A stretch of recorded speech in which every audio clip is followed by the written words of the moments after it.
அன்பானவர்களே, இயேசு கிறிஸ்துவின் பரிசுத்தமுள்ள நாமத்தில் அனுதினமும் ஆவியானவரோடு என்ற இந்த 5 நிமிடம் கொண்ட நிகழ்ச்சிக்கு உங்களை அன்போடு வரவேற்கிறேன். கர்த்தருக்கு ஸ்தோத்திரம். அதிகாலையில் தேவனுடைய சத்தத்தை அவருடைய வேத வசனத்தின் மூலமாய் கேட்பது ஒரு பெரிய பாக்கியம். தேவன் நல்லவர். இந்த புதிய நாளை காண்பது தேவ கிருபை. ஆமென். கர்த்தருடைய பெரிய கிருபை. கடந்த இரவெல்லாம் காத்தார். அவர் இன்றைக்கும் உங்களை அவர் காத்து கொள்ள போகிறார். ஆமென். செட்டையின் மறைவில் அவர் உங்களை வைத்திருக்கிறார். உன்னதமானவருடைய நிழல் உங்களுக்கு இருக்கிறது. நீங்கள் சாதாரணமானவர்கள் அல்ல. உங்க மேல தேவன் வைத்த நோக்கம் நிறைவேறணுங்கிறது பரலோகம் சொல்லும். ஆனால் சத்துருவின் ஆதிக்கம் சொல்லும் நிறைவேற விடக்கூடாதுன்னு. கடைசியில் யார் ஜெயிப்பானீங்க சொல்லுங்க? உங்களுக்கு தெரியும் தானே? ஜெயமோ கர்த்தருடையது, தோல்வி சாத்தானுடையது. கர்த்தருக்கு ஸ்தோத்திரம். சரி, இன்றைக்குரிய வார்த்தைக்கு போகலாம். வேதத்தை என்னோடு கூட சேர்ந்து திருப்பி நீங்க பாருங்க. 1 கொரிந்தியர் 12:4. 1 கொரிந்தியர் 12:4 வரங்களில் வித்தியாசம் உண்டு, ஆவியானவர் ஒருவரே. இதுதான் இன்னைக்குரிய வார்த்தை. ஆவியானவர் உங்களுக்குள்ளே வாசம் பண்ணி கொண்டிருக்கிற ஆவியானவரை நீங்க ஒவ்வொரு நாளும் சொல்லுவேன், அனுதினமும் அவரோடு கூட நடக்கணும்னா அனல் மூட்டணும், ஆவியில நிரம்பி ஜபம் பண்ணணும், பற்பல பாஷைகளை பேசி கர்த்தரை துதிக்கணும். இந்த பரிசுத்த ஆவியானவருடைய கிருபைகளிலே, ஆசீர்வாதங்களிலே மிக முக்கியமானது ஆவியின் வரம். ஆனா கர்த்தருடைய பிள்ளைகள், ஆவியின் வரங்களிலே வித்தியாசம் இருக்குது.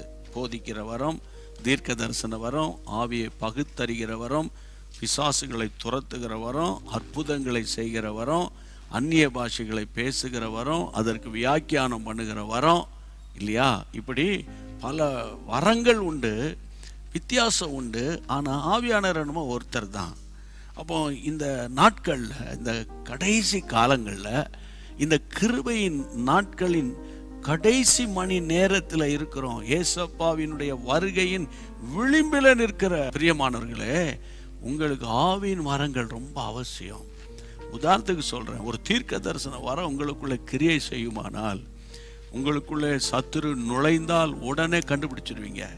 உங்களுக்குள்ள யாராவது வஞ்சிக்கிற ஆவிகள் அனுப்புறாங்களா, அல்லது வஞ்சிக்கிற ஆவி உடைய மனுஷருடைய தொடர்பு உங்களுக்கு ஏற்படும் போது உடனே ஆண்டவர் உங்களுக்கு சொல்லி கொடுத்துருவார். சில துருபதேசக்காரர்கள் வந்து நயவசனிப்பான பிரசங்கத்தை இதே போல் யூடியூப்லேயும் அல்லது மற்ற மீடியாக்கள் மூலமாக பேசுகிறாங்களா, ஈஸியாக நீங்கள் ஐடென்டிஃபை பண்ணிடுவீங்க. ஆமென். எல்லாவற்றுக்கும் மேலாக உங்கள் எதிர்காலத்தை குறித்து பயப்பட மாட்டீங்க.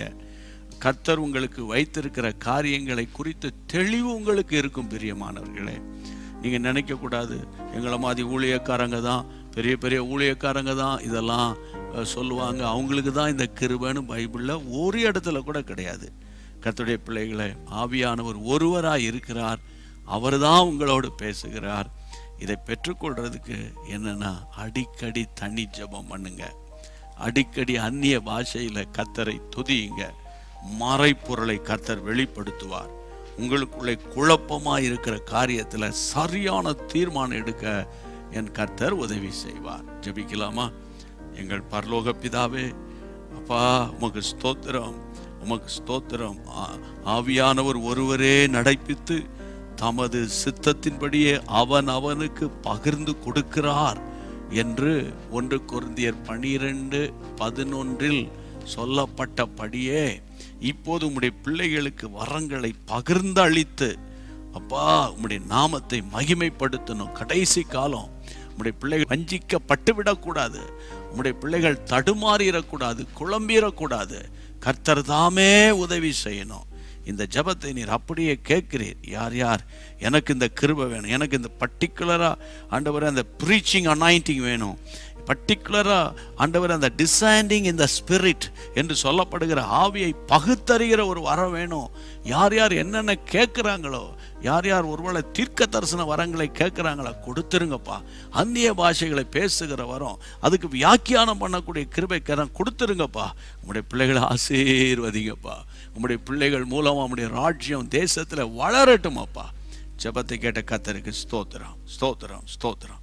இயேசுவின் நாமத்தில் பிதாவே, ஆமென். கர்த்தருடைய பிரசன்னம் உங்களை நிரப்பி விட்டது. நீங்கள் ஜெபித்தது நிச்சயமாக கிடைக்கும். மற்றவங்களுக்கு இதை ஷேர் பண்ணுங்கள், அதில் உங்களுக்கு ஒரு பெரிய சந்தோஷம். இந்தி மொழி பேசுகிறவங்களுக்கு அதிகமாக ஜெபம் பண்ணுங்க. அவன் வட மாநிலத்தில் ஒரு எழுப்புதல் வரணும், அது நம்முடைய நோக்கம் அல்லவா? கர்த்தர் சித்தமானால் மீண்டும் சந்திப்போம். God bless you.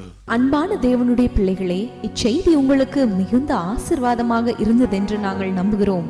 தொடர்ந்து எங்கள் செய்திகளை கேட்டு கர்த்தருக்குள் ஆசீர்வதிக்கப்பட ஜீசஸ் மீட்ஸ் மினிஸ்ட்ரீஸ் என்கிற எங்கள் யூடியூப் சேனலை சப்ஸ்கிரைப் செய்யுங்கள். மேலும் உங்கள் ஜெப உதவிக்கு எங்களோடு நீங்கள் தொடர்பு கொள்ள வேண்டிய தொலைபேசி எண் 9842252836 மற்றும் 7299546363. Email gpsrobinson@hotmail.com. கர்த்தர் உங்களை ஆசீர்வதிப்பாராக.